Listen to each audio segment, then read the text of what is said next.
আজকে আমরা চলে এসেছি ব্যারাকপুরের পিৎজা হাটে।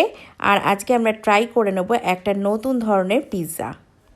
ইয়েস, এবারে আমরা ট্রাই করে নেব মোমো মিয়া পিৎজা, আর এর সাথে দিচ্ছে একটা মশালা পেপসি ফ্রি। এখানে আমি মোমো মিয়া পিৎজার সমস্ত price list, veg non veg সব কিছুর প্রাইস লিস্ট তোমাদের সাথে শেয়ার করে দিলাম।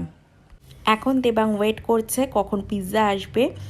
আর আসলে তোমাদেরকে একটা শেয়ার করি যে আজকে আমাদের অ্যানিভার্সারি, তাই দেবাং আমাদেরকে একটা পিৎজা ট্রিট দেবে, তো সেই জন্যই এসেছি আমরা এখানে আজকে।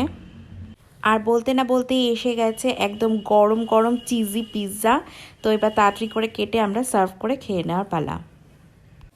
সত্যি এটার টেস্টটা ছিল একদম অসাধারণ।